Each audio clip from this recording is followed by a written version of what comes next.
Taste the Daily.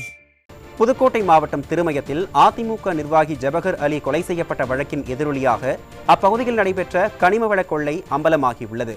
இது குறித்த விரிவான விவரங்களை நமது செய்தியாளர் சிவராமகிருஷ்ணன் வழங்க கேட்கலாம். வணக்கம் சிவராமகிருஷ்ணன், விவரங்களை பதிவு பண்ணுங்க. வணக்கம் அருண். புதுக்கோட்டை மாவட்டம் திருமயத்தில் கல்குவாரி இயங்கி வருகிறது. இதில் அரசு நிர்ணயித்த அளவை விட கூடுதல் கற்கள் வெட்டி எடுக்கப்படுவதாக தொடர்ந்து அந்த பகுதியை சேர்ந்த அதிமுக நிர்வாகியும் சமூக ஆர்வலருமான ஜகவர் அலி புகார் அளித்து வந்தார். இந்த நிலையில் கடந்த 10 தினங்களுக்கு முன்பு அவர் தொழுகையை முடித்துவிட்டு இருசக்கர வாகனத்தில் வீடு திரும்பும்போது லாரி மோதி ஏற்பட்ட விபத்தில் சம்பவ இடத்திலேயே பலியானார். இந்த சம்பவம் திட்டமிட்டு நடத்தப்பட்ட கொலை என்று அவரது உறவினர்கள் திருமயம் காவல் நிலையத்தில் புகார் அளித்தனர். வழக்கை விசாரணை செய்த போலீசார் கல்குவாரி உரிமையாளர் திட்டமிட்டு கொலை செய்திருப்பது தெரிய வந்தது. இதனைத் தொடர்ந்து சாலை விபத்து இறப்பு வழக்கு கொலை வழக்காக மாற்றப்பட்டது. தொடர்ந்து கல்குவாரி உரிமையாளர்கள் ராமையா, ராசு உள்ளிட்ட 5 நபர்கள் கைது செய்யப்பட்டு சிறையில் அடைக்கப்பட்டுள்ளனர். இந்த வழக்கை சிபிசிஐடி போலீசார் புதிய வழக்காக பதிவு செய்து தற்போது விசாரணை செய்து வருகின்றனர். இதற்கிடையில் புதுக்கோட்டை, திருச்சி, கரூர் உள்ளிட்ட மாவட்டங்களில் இருந்து கனிம வளத்துறை அதிகாரிகள் குவாரியில் 3 தினங்களாக ஆய்வு நடத்தினர். இதில் இந்த குவாரியின் உரிமம் 2023ஆம் ஆண்டு முடிவடைந்ததும் தெரியவந்துள்ளது. 2 வருடங்களாக இந்த குவாரி உரிமம் இல்லாமல் செயல்பட்டு வந்ததும் ஆய்வில் கண்டுபிடிக்கப்பட்டுள்ளது.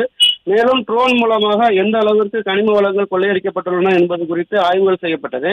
இந்த ஆய்வில் பல திடுக்கிடும் தகவல்கள் வெளியாகியுள்ளன.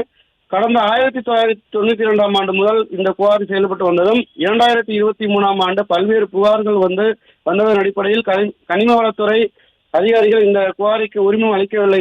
இருப்பினும் உரிமம் இல்லாமல் கடந்த 2 வருடங்களாக செயல்பட்டு வந்தது தெரிய வந்தது. 2023ஆம் ஆண்டு அளவுக்கு அதிகமான கனிம வளங்கள் வெட்டி எடுப்பதாக வந்த புகாரை தொடர்ந்து ஆய்வு செய்து கனிம வளத்துறை அதிகாரிகள் 18 கோடி அபராதம் விதித்திருந்தனர். இதில் 6 கோடி ரூபாயை கனிம வளத்துறைக்கு அவர்கள் செலுத்தியுள்ளதாக கூறப்படுகிறது. மீதமுள்ள தொகை செலுத்தாமல் நீதிமன்றத்தில் வழக்கு நடைபெற்று இருந்து வருகிறது. இதற்கிடையில் கனிம வள கொள்ளைக்கு எதிராக போராடிய அதிமுக ஜகவர் அலி கொலை சம்பவம் அரங்கேறியுள்ளது. இதற்கிடையில் அதிகாரிகள் ஆய்வு செய்த நிலையில் அரசு நிர்ணயித்த அளவை விட 6000 கியூபிக் மீட்டர் அளவுக்கு அதிகமான கற்கள் வெட்டி எடுக்கப்பட்டுள்ளது தெரிய வந்துள்ளது. இதில் 1500 கியூபிக் மீட்டர் அளவில் வெட்டியெடுக்கப்பட்ட கற்கள் குவாரிக்குள் சேமித்து வைக்கப்பட்டுள்ளது அதிகாரிகள் ஆய்வில் அம்பலமாகியுள்ளது. இன்றோ நாளையோ இந்த அறிக்கை கனிம வளத்துறை இயக்குநருக்கு சமர்ப்பிக்கப்படும் என்று அதன் அடிப்படையில் அவரது உத்தரவுப்படி மாவட்ட ஆட்சியர் அடுத்த கட்ட நடவடிக்கை குவாரி மீது எடுப்பார் என்றும் கனிம வளத்துறை அதிகாரிகள் தெரிவித்துள்ளனர்.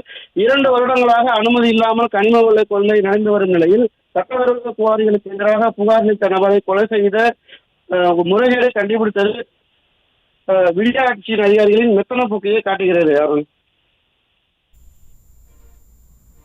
விவரங்களை வழங்கியமைக்கு நன்றி சிவராமகிருஷ்ணன்.